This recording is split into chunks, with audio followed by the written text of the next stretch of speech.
Actually, I've answered everything. Part 1 to 4, I submit.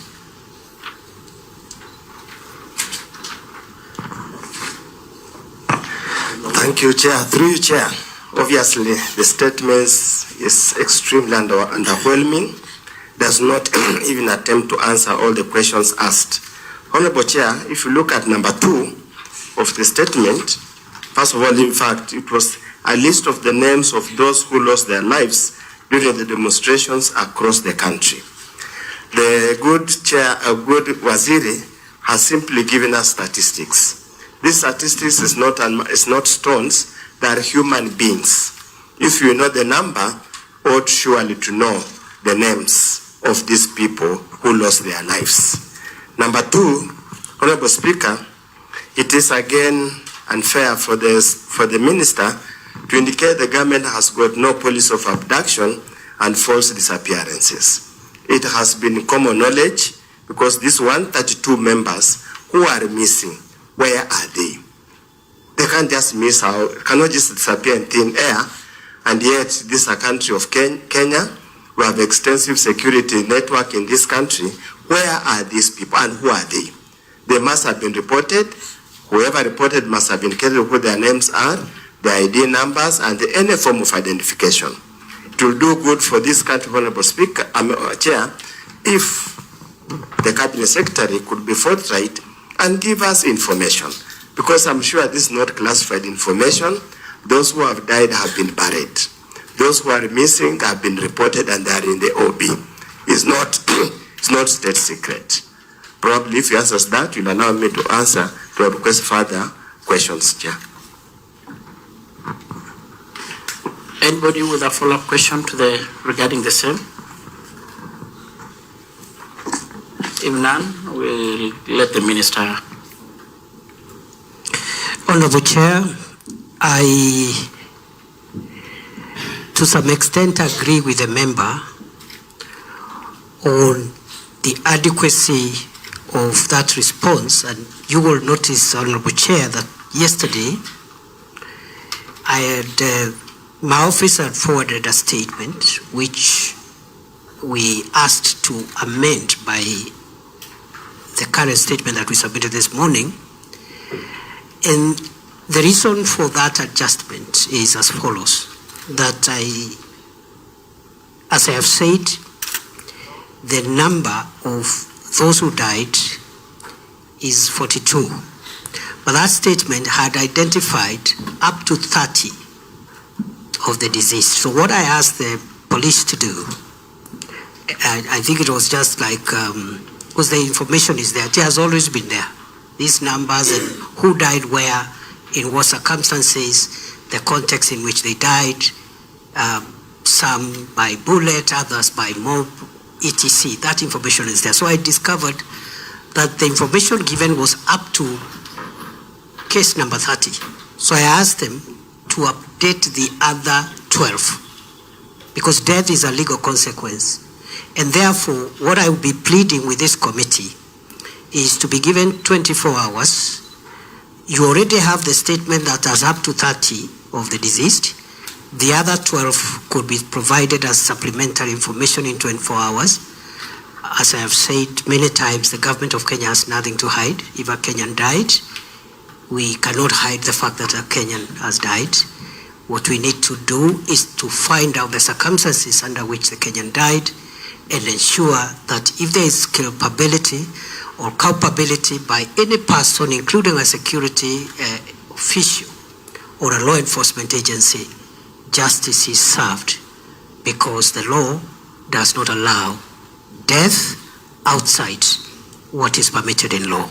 To that extent, I agree the incompleteness of that response, and I beg for 24 hours to again supplement with a more detailed information that includes the last 12 of the cases that were not included in the list which I had forwarded already to the committee yesterday.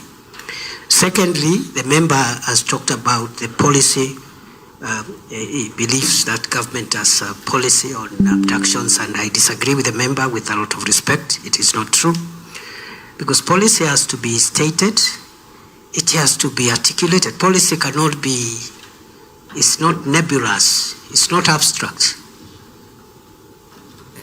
I, as the minister who is responsible, and including the president himself, have made it clear in public, in private, in all forums, that this administration does not condone abductions or extrajudicial killings or enforce disappearances. So it is unfair to visit a policy of extrajudicial killings on government unless we are provided with the evidence of policy pronouncement, policy articulation that supports this kind of unlawful behavior. And going forward, I think the challenge we have, Chair, as a country, is just to make sure that anybody who breaks the law, even if they are law enforcement people, they are brought to account. And I think in the spirit of the national, the police and other security sector reforms which we have initiated, I want to promise Kenya that we will rein in on any excesses by law enforcement officials to use weapons that are bought with the taxes of the people of Kenya outside the law to harm the people of Kenya, to kill the people of Kenya, or even to arrest them in a manner that is inconsistent with the Constitution. In a nutshell, this government, and I say without fear of contradiction, does not condone extrajudicial killings, does not condone abductions by any person, whether a criminal or a law enforcement agency. Lastly, the member has asked about the missing persons. Again, the supplementary list will contain the OB number and the people who are reported missing per county. I think Nairobi has the highest. Nyandarua, I think, was the highest. Nyandarua had 13 cases reported. But what I want to inform the committee chair through you is that it is not scientifically correct to say that when someone is reported missing, they have been abducted. It is also not scientific to say that if a missing person report has been made, then that person has been abducted because they were participating in a demonstration. We have had a problem in this country for the last so many years of persons who are reported missing. Some of them have been traced eventually after months, others after weeks, others after years, others have never been found.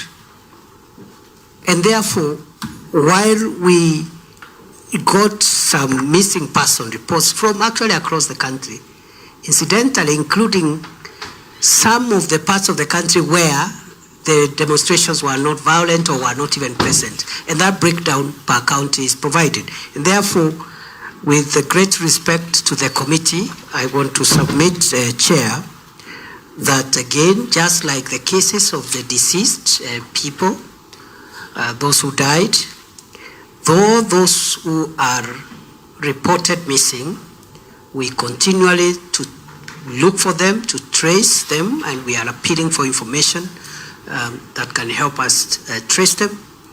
And it is the business of the police to make sure that the country is safe and people are protected from criminals, and it cannot be the policy of this government to support any harm on any Kenyan for politics or for whatever reason, because that would violate our constitution. I submit.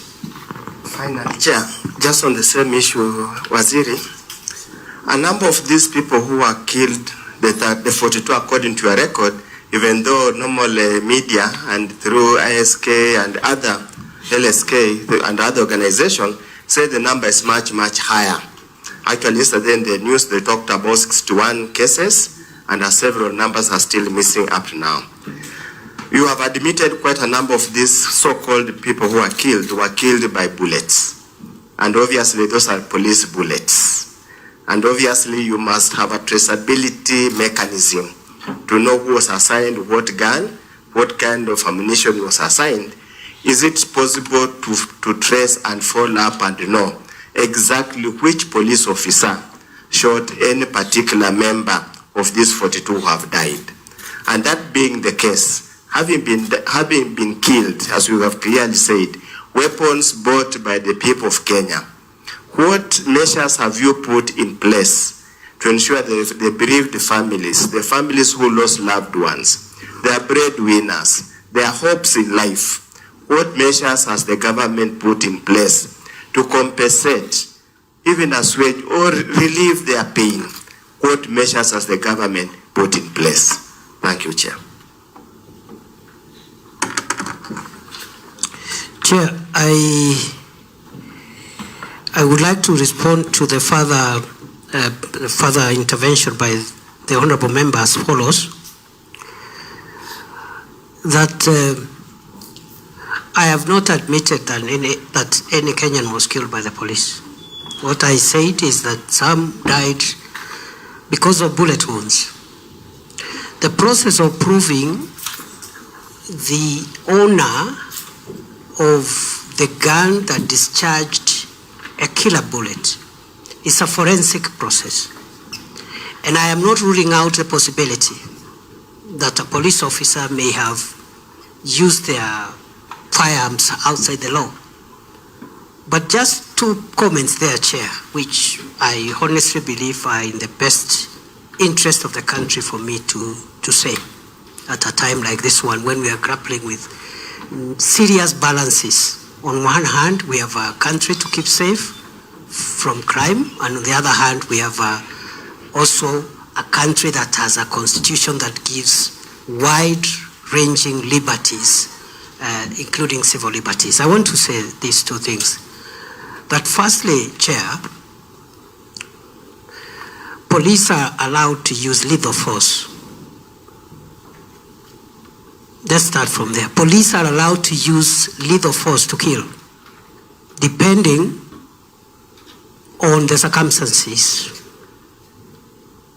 There are parameters. Those firearms are supposed to neutralize dangerous criminals who pose danger either to the life of a police officer themselves or to the lives of the people.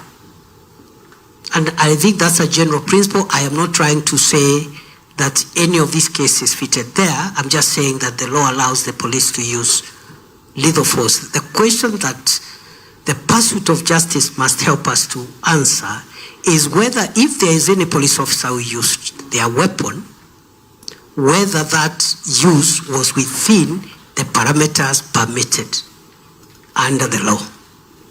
If they were not within the parameters, then that police officer must be held accountable. And I know I have been briefed, IPOA is already at an advanced stage of doing that investigations. It requires forensics. You can trace the bullet to a gun and the license, who owns that gun.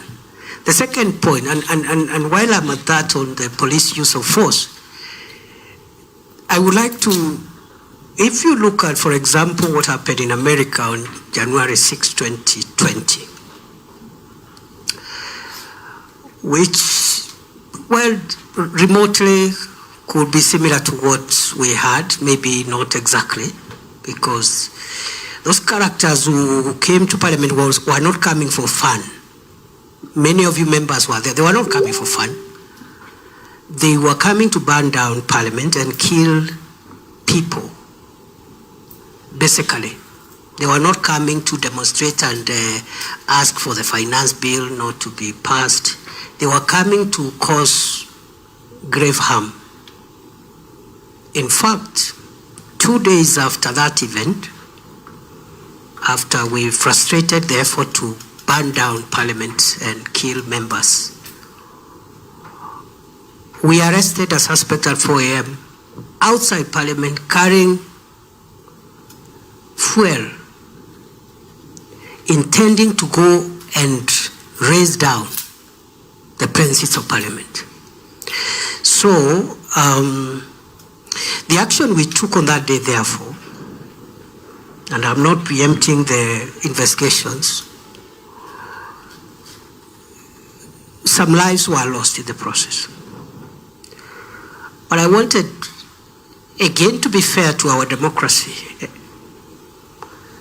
to compare that with what happened in the US on January 6, 2020, the attack on Capitol Hill, which was actually an attack on American democracy, forced the Senate of the US to make certain decisions and use violence, including harming people, to make a political statement. Lives were lost in that country, but they have never discussed that matter.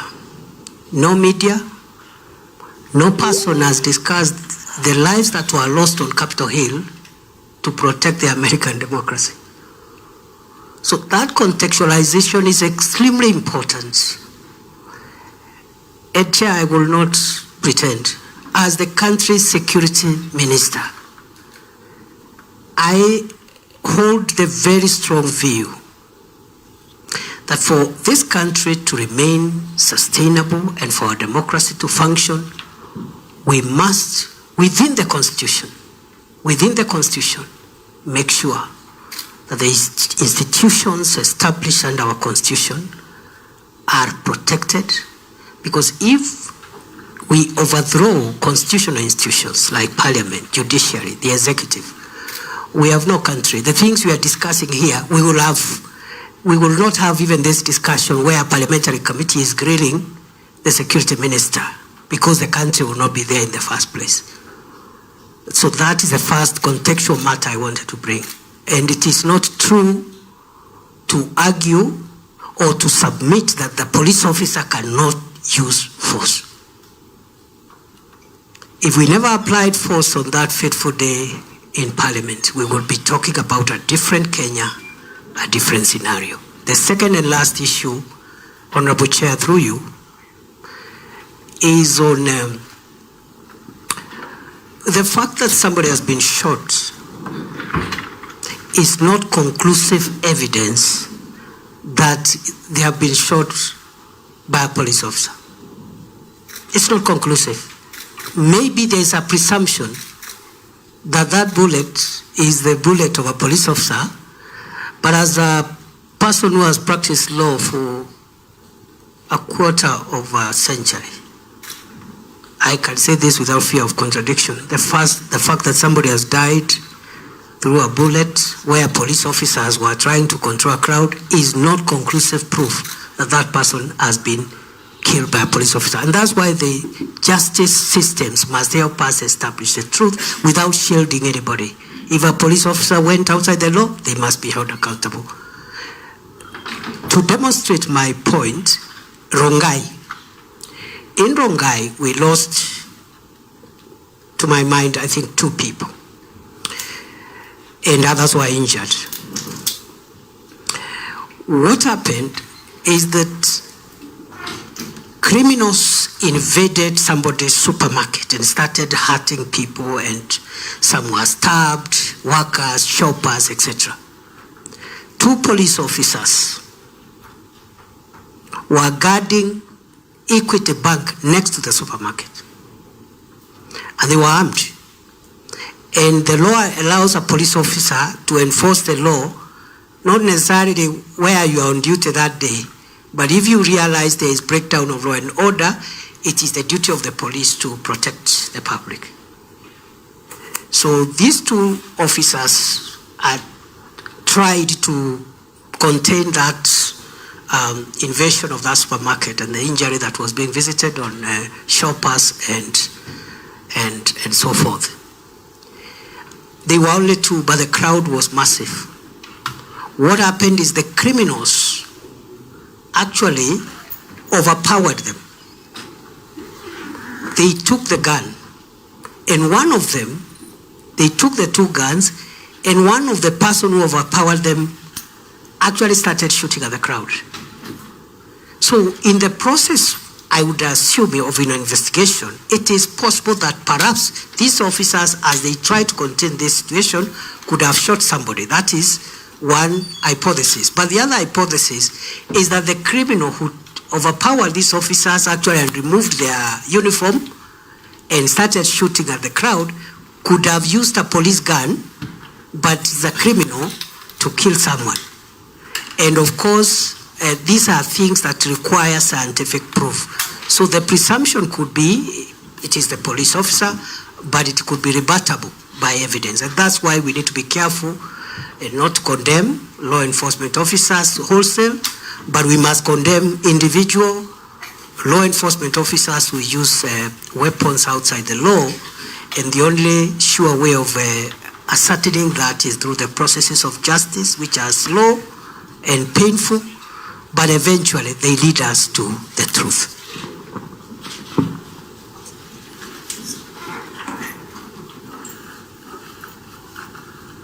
You done, Waziri? Yes, Chair, I submit. Yeah. And in some of the riots, there were private people with firearms. In some cases where we had huge crowds, there were people with firearms inside crowds. So I'm not just defending my officers. I'm also saying they need to be given the benefit of doubt, and otherwise we will lose the morale of our security agencies. And next time there's an attack, they'll say, okay, there's an attack, Parliament, sort out yourselves. God forbid. I submit. So members were aware that, of course, we have got quite a number of the rest of the 6 of the question. I think we can leave at that, and I think the minister has taken undertaking to furnish this committee with the total number of Kenyans who are added to the list of 30. So you had asked for 24 hours? Reply by tomorrow such a time, by tomorrow noon. Thank you so much. Of course, the document will also be the document of the House, and it will be tabled in Parliament. Thank you so much, our brother Window, and a lot of regards from the member who did ask the question, actually, Ocheng. He said he was your student. Sometime he confided to me. I hope I did a good job.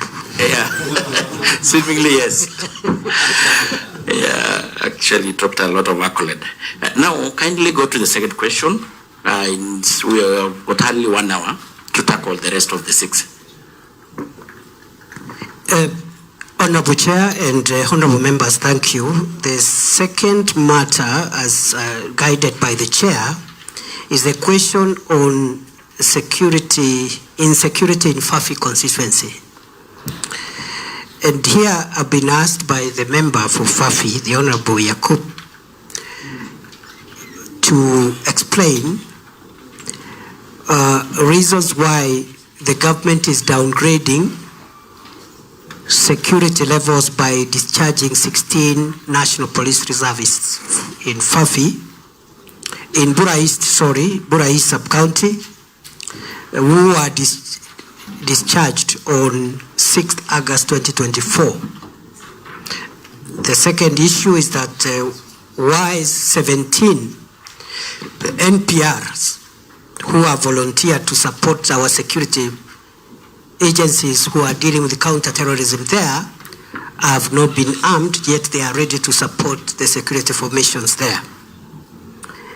Then what actions we are taking to enhance security in the constituency, and then also finally whether we have a record of abductions by Al-Shabaab or even by security agencies. I would like to respond as follows, that the issue of National Police Reservists is guided by the National Police Service Act, and it provides that the role of NPRs is to support the National Police Service as a reserve, and they can be assigned to support Kenya Police or Administration Police in all the areas that the police have mandate on, and this is preservation of peace, protection of life and property, prevention and detection of crime, apprehension of offenders, and enforcement of laws and regulations of our land. Now, the functions of the work of the National Police Reserve is to support the police, the full-time police deployment. But the Act also provides that NPRs must remain under the command and control of the police formation commanders. And these commanders be delegated by the Inspector General of Police to the Sub-County Police Commander, formerly known as OCPDs. They are the commanders of all the police in that sub-county, including NPRs. The Act also subjects NPRs to discipline, just like other police officers. And therefore, issues of command and control and discipline are of the NPRs is still with the Inspector General of Police delegated to the sub-county police commanders. So the particular number of officers, NPR officers who were discharged, as the member correctly has pointed out, were discharged in exercise of the command, control, and discipline procedures of the National Police Service vested on the Inspector General. And they were replaced. In that sense, it takes me to the second part of the question. The second part of the question is saying there is already another 17 who wants to be NPRs. And why have they not been armed? And I want to respond as follows. It is not enough to volunteer that you want to be an NPR. That's not the end, it's the starting point, because the NPRs actually are voluntary support formation for the police. We just once in a while give them a small stipend, and we are trying to see how we make that a bit more determinate. But once there is need for NPRs, as is the case here in Fafi, there is a process of vetting. After vetting, training. After training, the arming, that is equipment, and then now they are deployed. So that process is ongoing. We have not refused to deploy, but we will need first to complete the vetting, do the training, which takes sometimes 4 or 5 weeks, and then after that they are armed and then deployed. So we will be doing that shortly. And then thirdly, the member wanted to find out what we are doing in Fafi to strengthen the security there. And I want to accept that Ijara Fafi has really given us a lot of challenges in the last almost 1 year, maybe more, the last 3 years. We've had challenges, security challenges there, and our formations in the northeastern region are adjusting to make sure that we detect where the leakages are and where the gaps are. You know, we have a porous border. Up Mandera, we are trying our best to minimize incursions and cross-border threats. But down on the Garissa side, we have a challenge there. And right now, those two areas, Ijara, Fafi area, is problematic. So what we are doing, Chair, is we are increasing the presence of special forces, what we call formed up units, mainly the RDU, the Rapid Response Deployment Unit, the SOG, the Special Operations Group, and other elite special forces that help us to keep the country free from the threat of terror. We have challenges, and that's why as Security Committee we continually request you to support us with a security budget, because unlike normal or ordinary policing, the fight against terrorism and other organized crime like banditry requires very highly trained and highly equipped intelligence-based security deployments, quite expensive.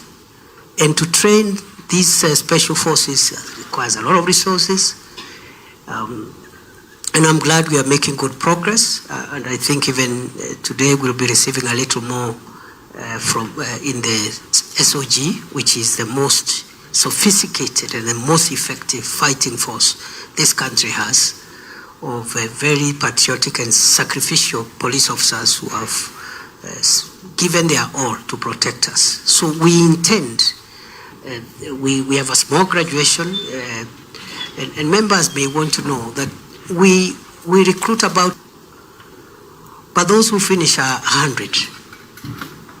From 2000, those who will finish the 6 months specialized training are 100 or thereabout. It's very rigorous. But then what that 100 does is equal to what 10,000 would do in ordinary circumstances. So, Fafi Ijara, I admit, we need to add a few more elite, intelligence-led units which can help us address the current situation there.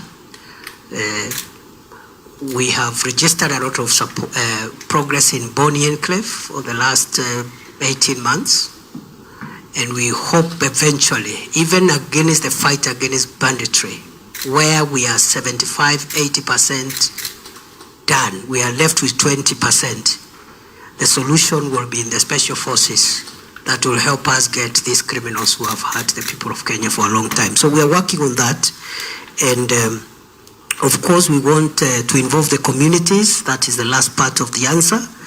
We want to work now with communities to build support for the fight against terror, so that it's not just security-led, government-led. We want to involve community. NPRs is one entry point, but we want also broader support from elders, and I think we are working on a program between the relevant agencies, National Police Service, National Intelligence Service, and the rest of us. We are trying to work on a program for a more community participatory counter-terrorism, and we should be, this problem, we should get rid of it in a permanent manner if we continue with the current measures we are taking. I submit.